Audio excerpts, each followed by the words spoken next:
Micrófono, por favor. Micrófono.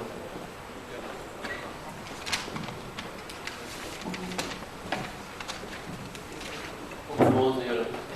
Tenemos un plumón para escribir los tapones. Muchas gracias.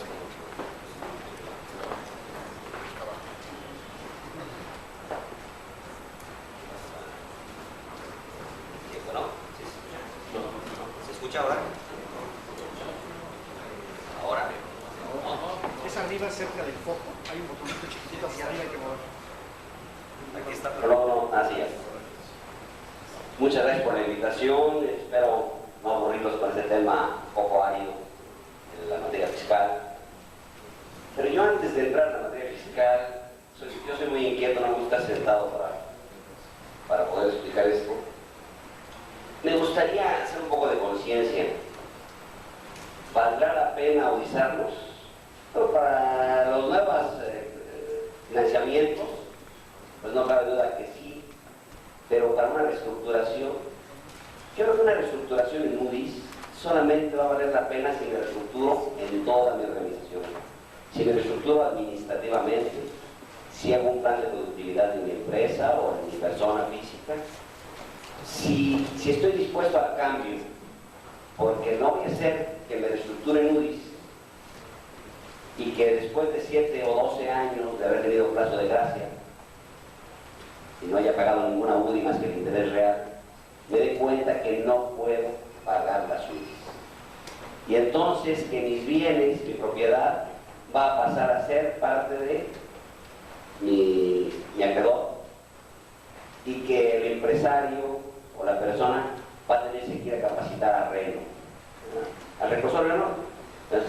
Porque eso es lo que va a suceder si no me reestructuro en Moody's perfectamente con una ingeniería financiera, administrativa, fiscal, con un cambio en todo mi procedimiento.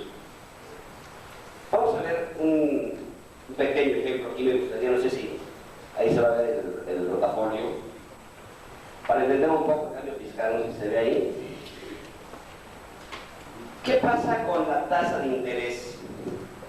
La tasa de interés tiene varios componentes. Tiene un componente inflacionario. Vamos a hablar del 42%. Tiene una tasa real de interés. Vamos a hablar del 8% sobre el importe. Y 8% de la inflación. Estamos hablando de otro 3. Y tiene un componente que está del servicio de la banca y de la tasa de riesgo que me tiene que dar. Y ese componente me lleva a un 120% de interés. Esa tasa de riesgo que el banco me está cobrando y ese servicio de intermediación que me está cobrando, se va a disminuir con las UDIs. Por decreto, el 1 de abril, se acabó el riesgo, así lo dice la exposición de motivos. Por lo tanto, este riesgo, este porcentaje de incremento en la tasa de interés, se elimina. Y solamente me queda inflación, tasa real, más un porcentaje de intermediación del banco. Un porcentaje de un 7%, y estaríamos hablando de una tasa de 60%. Esta es la tasa NAFIN prácticamente, es la tasa de la UDI. Esa es la tasa UDI, 60%. Vamos a ver qué pasa con la tasa UDI. La inflación, el 42%, ese se va a volver capital. Es el ajuste al principal. Lo único que voy a pagar en este momento va a ser el 8% de interés real, más en la intermediación bancaria un 7%, voy a pagar un 2, un 15%. Esto me va a dar liquidez. Si yo ahorita estaba pagando 10% mensual de intereses, bueno, ya no voy a pagar la tasa de riesgo, porque ahora se convirtieron las UDI sin riesgo. no voy a pagar la parte que se utiliza, la parte del ajuste principal, la parte que se vuelve capital, sino lo voy a pagar a un plazo X. Puede tener a lo mejor periodo de gracia o voy a ir amortizando la UDI. Para efectos fiscales, Código Fiscal, el artículo 16b nuevo del día 1 de abril, me dice que el ajuste a la UDI, el ajuste al bien, ese 42% que se va a ajustar, es interés. Y que además la tasa real también es interés. Todo es interés. Para efectos fiscales, bueno, el ajuste es interés, el ajuste principal. Y la tasa real que pago es interés. Y se modifica renta. Y renta me dice, esperando algunas reglas misceláneas que tendrán que salir, el ajuste no va a causar impuestos. El ajuste no es ingreso acumulable, ni es deducción, no causa impuesto. Lo único que causa impuesto o que puedes acumular y deducir es el interés real,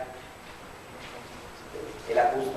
Oye, pero Código me dijo que era interés y en tu ley de impuesto a la renta dice que el interés o se acumula o se deduce conforme o quitándole un componente inflacionario. Bueno, aunque Código diga eso, para renta no hay ni deducción ni acumulación del ajuste al principal. Lo único que vas a acumular o que vas a deducir es la tasa real. Y es lógico, lo único que estoy haciendo con el ajuste es resarcirme del problema inflacionario. No estoy ganando nada, ni estoy gastando más, estoy repartiendo el problema inflacionario, lo estoy minimizando. Por lo tanto, el artículo 7A me dice, siguiendo algunas reglas, el ajuste al principal no lo vas a considerar interés, ni por este crédito vas a calcular una ganancia inflacionaria o una que cause impuesto ni una pérdida inflacionaria. También a las instituciones bancarias de crédito les dice en su artículo 125 y 126, mira, si tu cliente viene y dice, yo le entro a UDIs, ahí está mi dinero, lo voy a depositar en UDIs. Como el crédito está, el depósito está en UDIs, está udizado, el ajuste a la UDI, lo que tú vas a respetar de la inflación, no va a causar impuestos. El interés real, sí, va a causar un 15% de impuesto definitivo. Definitivo cuando soy el ahorrador, persona física, que no tengo mi cuenta vinculada a un negocio o una empresa. Entonces, por lo tanto, el ajuste a la UDI vuelve a no causar impuestos, porque no tendría caso. Yo deposité banco 100,000 nuevos pesos. Cuando tú me regresas el dinero, me regresas la inflación más la tasa real. ¿Por qué por la inflación le vas a cobrar impuestos? No es justo. Me estás nada más resarciendo del daño que sufrí al bajar la inflación. Por lo tanto, por esa parte, no va a causar impuestos si está en UDIs. ¿Me va a convenir entrar a UDIs? Yo creo que a futuro va a ser forzoso prácticamente. Porque voy a llegar al banco y van a decir, mira, aquí tenemos una cuenta que le damos el 12% de interés anual, o 15%. Y en esta otra cuenta de UDIs se respeta la inflación, más una tasa real de 8%. Pues, ¿qué voy a hacer? Si la inflación es alta, definitivamente voy a entrar a UDIs. Y eso va a ser necesario para que los bancos a su vez puedan prestar en UDIs. Esto lo vamos a ver en el transcurso de los próximos meses. Y como decía el arquitecto, las UDIs llegaron para quedarse. Aquí no va a haber cambios seguramente. Es la única forma de estimular la economía, de reestructurar los créditos. ¿Pero qué créditos? Los correctos, los buenos. Yo no me puedo meter a UDIs para inflar una deuda y que a futuro, dentro de 7 años, no pueda pagar la deuda y haya pagado de interés real, tasas reales, y pierda todo mi patrimonio. Entonces yo tengo que pensar bien, reestructurarme antes de que se udice la economía totalmente y que sea obligatorio reestructurarse en UDIs. Me quedan otras salidas, la suspensión de pagos, el cierre definitivo, la liquidación, la disolución. pero esas decisiones las tengo que tomar ya. Ya no podría esperarme mucho tiempo. Las UDIs ya están en el mercado. ¿Qué pasa si una persona física le presta en un contrato de mutuo a su empresa? O a una empresa cualquiera. Vamos a pensar que esta empresa en la cual es accionista. Si esta empresa en la cual es accionista, forzosamente tendrá que ser un mutuo con interés, tendrá que cobrar interés. Por el artículo 64A, cuando hay intereses entre los accionistas y las empresas, pues tiene que cobrarse interés, no puede perdonarse, no puede ser un mundo simple. En ese momento, si ese contrato yo lo hago en UDI, por el ajuste a la UDI no va a causar impuesto. De conformidad con el artículo 134 y 134A nuevo de ley de impuesto a la renta, el ajuste a la UDI no causa impuesto. Lo único que voy a pagar impuesto es por la tasa real. Hasta ahí yo veo la reforma fiscal pues bastante razonable, pero tiene un pero en su artículo 25 para personas morales, para empresas mercantiles, y en su artículo 111 personas físicas con actividad empresarial. Me dice, si tú cobras, tu contrato está en UDIs y cobras el ajuste, en el momento en que tú el ajuste lo hayas devengado, me haces pago provisional de impuesto de la renta. Entonces lo voy a pagar porque es el ingreso nominal. Me vas a pagar impuesto anticipado de algo que no va a ser ingreso acumulado. Nada más hablando de actividades empresariales, sea para personas físicas o para personas morales. Ahí creo que hay una incongruencia de que yo tenga que anticipar impuestos. Creo que ahí lo conveniente sería pedir una reducción en mi coeficiente, tener una reducción en mis costos provisionales y no cubrir impuesto anticipado, ya que ese ajuste no va a ser ingreso acumulable. Pues ¿para qué hago pagos provisionales sobre? ¿De acuerdo? Entonces, conclusiones en UDIs. El ajuste al principal, o sea, la inflación que se va volviendo parte del capital, no va a ser ni deducción ni acumulación si los contratos están en UDIs. Ni deduzco ni acumulo. La tasa real, esa sí se deduce plenamente o se acumula. Se acumula en los casos que sea acumulable, porque si estoy en el banco y estoy obteniendo intereses con la tasa de impuesto definitiva, pues ya no tengo ningún problema. Pero si me estoy prestando a mi empresa, voy a tener que acumular, pero nada más la tasa real. ¿De acuerdo? Prácticamente en UDIs, para código fiscal, ya dijimos que es interés. Como la ley de IVA no tiene reformas, entonces el ajuste al principal va a causar IVA, porque los intereses están grabados por IVA, quitando las excepciones o las tasas cero. Entonces el interés sí me va a causar IVA. El interés, el ajuste al principal, si lo gano, va a ser acumulable para reparto de utilidades, porque ese interés. Entonces, para el artículo 14 de ley de impuesto a la renta, va a ser un ingreso acumulable. Si cobro intereses, si se van devengando intereses y me quedan por cobrar, el ajuste al principal es interés, automáticamente me va a causar impuesto al activo, porque ni impuesto al activo ni IVA tuvieron modificación. Y entonces se tiene que decir, van al código fiscal y dicen, oye, ¿esto qué es? Es interés. Aquí está grabado, aquí se paga. En renta no, porque en renta específicamente el CTA me dijo, aunque sea interés en código, el ajuste al principal no es interés. Ni hay ganancia inflacionaria, ni nada. Vamos a esperar muchísimas reglas. Hay mucha planeación en UDIs, acción de participación en UDIs, enajenación de inmuebles en UDIs. Yo creo que económicamente, fiscalmente, podemos sacarle mucho provecho a las UDIs. Vamos a esperar todas las reglas misceláneas que van a salir respecto a esto. Pero yo creo que lo primero que tenemos que hacer es pensar si me debo reestructurar el índice. Si estoy dispuesto a seguir en la misma manera en que he venido y por lo tanto estoy endeudado, porque he sido mal organizado, mal administrado, mal fiscalmente, pues reestructurarme en un índice y voy a seguir igual, va a ser cavar la tumba.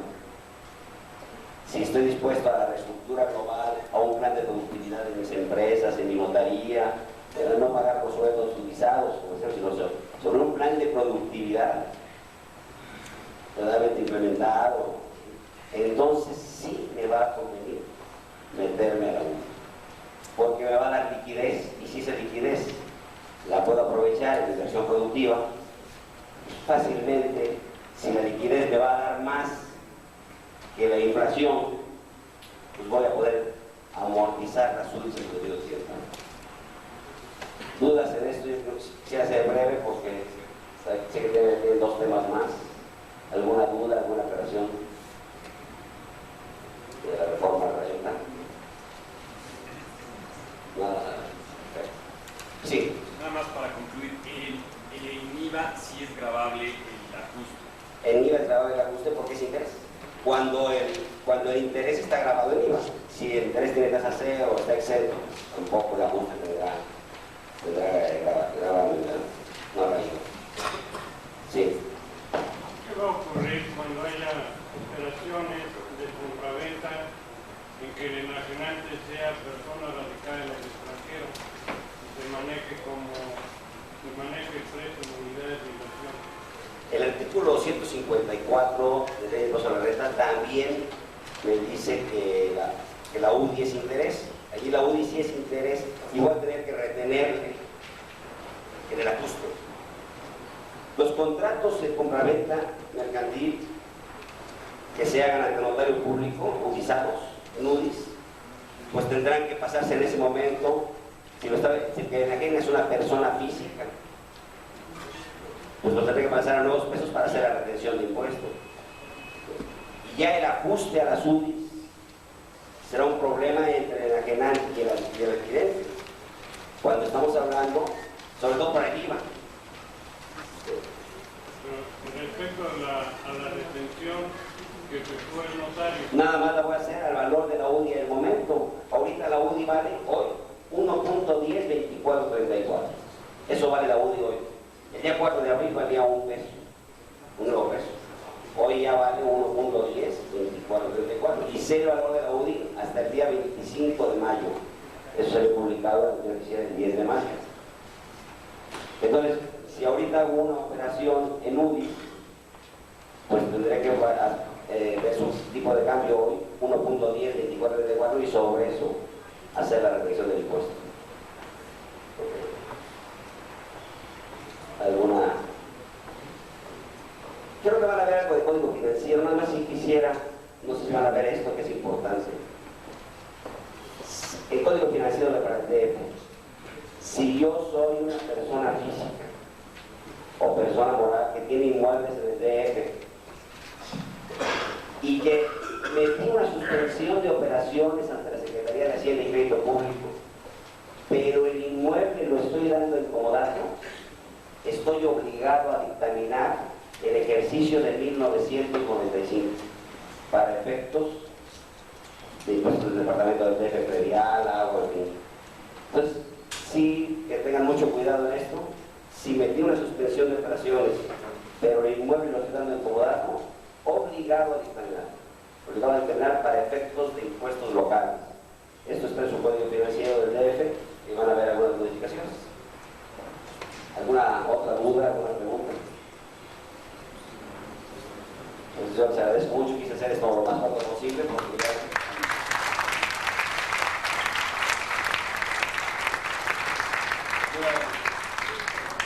Mucho al contador. ¿Se oye?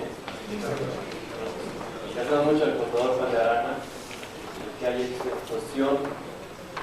Comprendemos que hay mucho que platicar sobre el tema, pero también la jornada ha sido larga y los temas no han sido fáciles. Le agradecemos mucho su brevedad y su exposición. Tenemos muchos temas que tratar en materia fiscal seguramente en otras ocasiones estaremos anuales. Y le damos un placer. Gracias.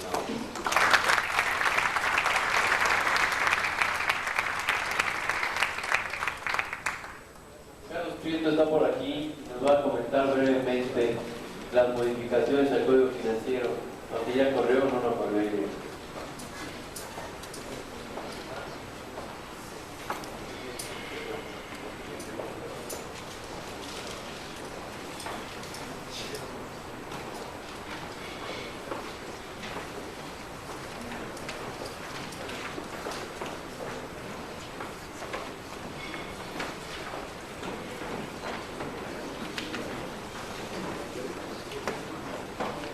Los 12 muchachos nuevos en el notariado, un poco conocido, Carlos Prieto. Eduardo, está bien. Buenas tardes a todos. No, parece que volvemos a lo sencillo, ¿no? A la cuestión fiscal ya, que antes me parecía tan complicada, pero ahora con el contraste con Luis parecerá ya muy sencillo. Creo entender que vengo como emergente de Juan Manuel Asprón para tratar el tema de reglas generales, ¿no? El Código Financiero, ¿no? Sí. Así es, ¿no? Bueno, creo que es un tema que ya hemos visto ampliamente, que inclusive a principios del mes de abril se envió una circular a todos, en donde hablábamos de las reglas generales publicadas en el Diario Oficial el 31 de marzo de este año. La realidad es que poco fue lo que se modificó en la materia que a nosotros nos interesa. Yo creo que podríamos pasar casi por alto el tema, salvo que hubiese por ahí alguna pregunta relacionada con eso. No sé, prácticamente las reglas generales estarán en vigor del 1 de abril de 1995 al 31 de marzo de 1996. En la materia que a nosotros nos interesa son exactamente idénticas a las que estuvieron en vigor el año anterior, con una pequeña variante quizás en cuanto a la tabla de ajuste optativa, que sí se modificó, que no sabemos realmente cuál es el origen de las modificaciones de esa tabla, porque el problema de la inflación, en lugar de reflejarse en la tabla de forma evidente, parecería que es al revés, que con el transcurso del tiempo ha habido menos inflación y que en consecuencia los factores a utilizar son mucho menos favorables al enajenante en el caso de la inflación nueva. No sé, yo plantearía la cuestión en estos términos. Es un poco tarde, los temas que hemos visto más novedosos nos han llevado mucho tiempo y me imagino que sobre reglas generales pues prácticamente no existe ninguna duda. Yo me pongo a su orden si hay alguna.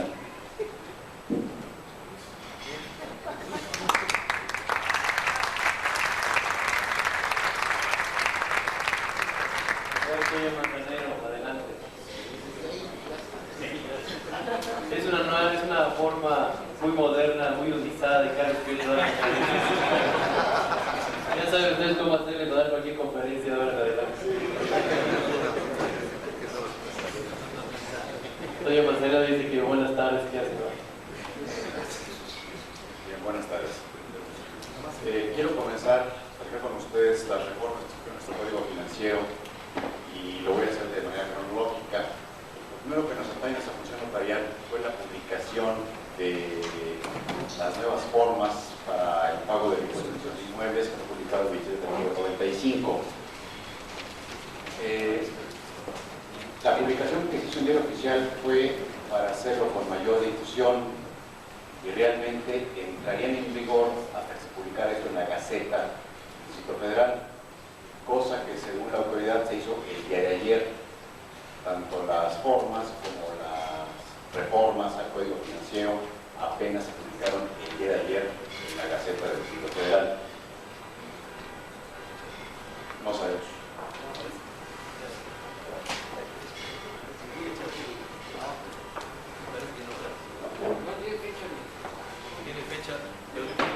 Tiene fecha 24 de abril. Ayer salió publicada y tiene fecha 24 de abril. Yo la tengo y no traigo.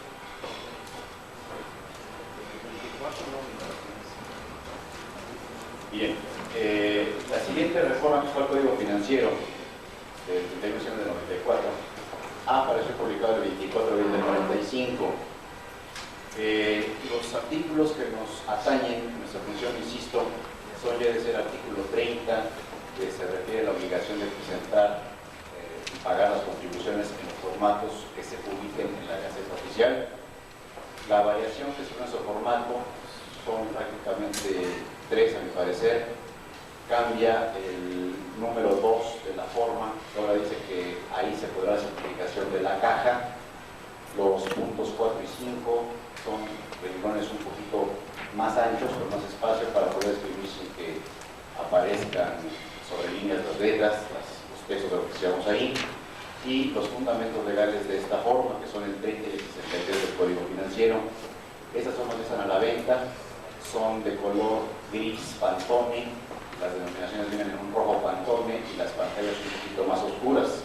Se siguen presentando en original y 3 copias, sin embargo, en la auditoría nos las siguen aceptando las formas que antes veníamos presentando. En el artículo 35 se adiciona a la Comisión de Avalúos de Bienes Nacionales como facultada para elaborar avalúos que estén vinculados con las contribuciones que establece el propio código, siempre y cuando sea en asuntos de su competencia. Otro artículo que nos afecta es el 51, que también fue modificado en materia de recargos. Antiguamente, el factor para los recargos tomó en cuenta la tasa prevista en la Ley de Ingresos del Distrito Federal. Ahora es la tasa que establezca la Asamblea de Representantes. En el artículo 2 transitorio nos dice que va a ser una tasa del 4% y con un 30% adicional. Antes estábamos a una tasa del 2.6%, a partir de esto estaremos con una tasa de recargos del 5.2%. El artículo siguiente que se modificó es el 158. Recordaremos todos que la redacción que este tenía en su origen era bastante desafortunada. Ahora ya se establece que para determinar el valor del inmueble que sirva como base para el cálculo de impuestos en inmuebles, en este caso se refiere que el contribuyente, si es que demuestra fehacientemente la autoridad que construyó con recursos propios, pueda enterar el impuesto exclusivamente sobre la base del terreno. La acreditación pues tiene que ser frente a la autoridad fiscal y la forma de hacer este acreditamiento dice que será fehaciente.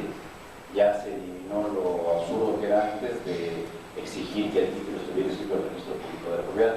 Al parecer es un poco más claro esto.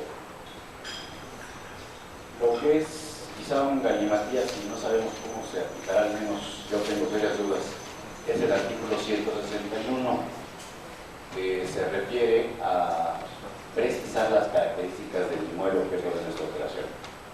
Antes, el artículo 161 decía que debíamos de incluir una cláusula especial donde se precisara la descripción del inmueble.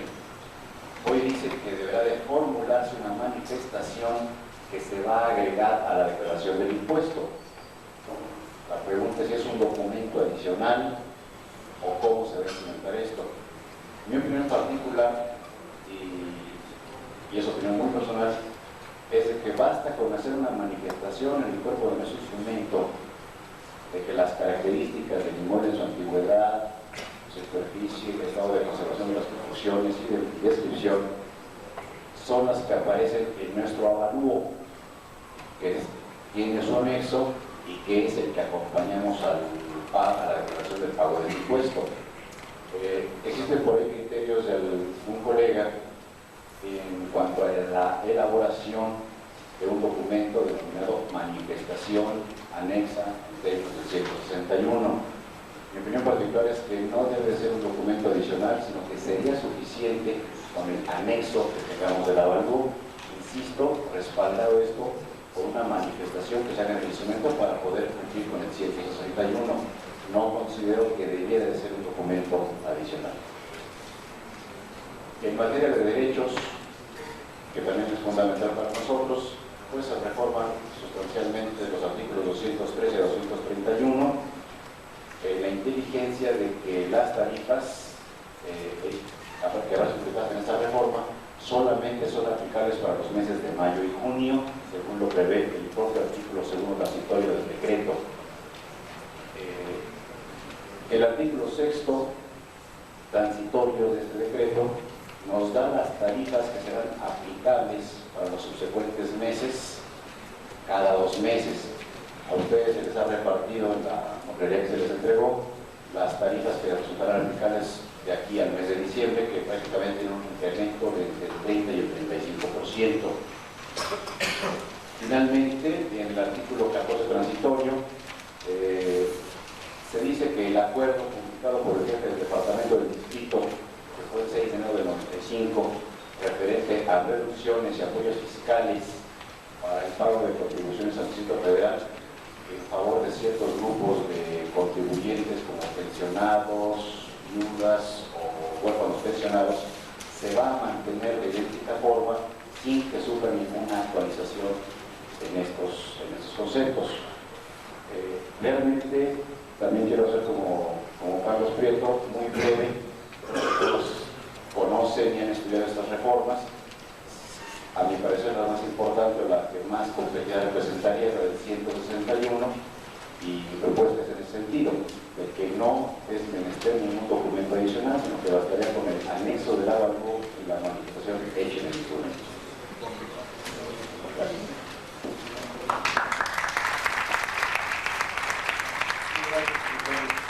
¿Alguna pregunta? Adelante. En el artículo 511 se establece la multa por falta de cumplimiento del artículo 161, pero este 511 no reformó el supuesto. O sea, el 511 sigue previendo la cláusula especial que se incluye en el texto de la escritura. ¿Se puede entender que ya no hay sanción por la doble finalización? No, definitivamente no. O sea, si tú pones la manifestación y anexas los elementos de gestión del predio a la declaración del impuesto, cumpliendo y no tienes ninguna sanción. ¿Alguna otra? Una fecha de inicio, lo que dijo Eduardo fue muy cierto, pero la verdad es que se entregaron hasta ayer. Sí, apenas ayer.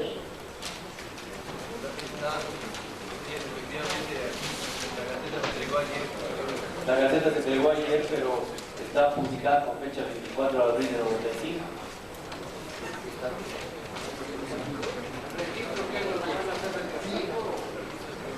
No, registro no, porque el segundo estudio dice que los derechos son para mayo y junio. Ahí me acuerdo ahí. Arturo. En relación con el artículo 161, ¿cuál es tu opinión en cuanto a en qué momento tendrá que aprobarse de la autoridad fiscal en cómo te sientes con el que las construcciones fueron detectadas por el artículo? En mi opinión tiene que ser antes del otorgamiento para que el envío del impuesto lo hagas solo sobre la base del terreno, aun cuando tengas un avalúo que te evidencie construcciones en terreno, estés facultado para esperar solo sobre el terreno a la vieja usanza del 449. Es decir, tenemos que contar con una En mi opinión, para que veas que así debe de ser. aunque no lo diga el artículo. Así es. Gracias.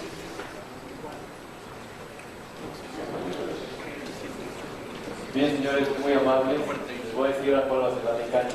Vamos a comer en este mismo salón. Por lo tanto, les pediríamos que pasaran a la parte posterior de la casa. Nos tomaremos una copa nomás, por favor. Bueno, dos. Estoy bien. Nos tomaremos una copa mientras comen el salón y regresamos a comer por acá. Mil gracias, muy amables.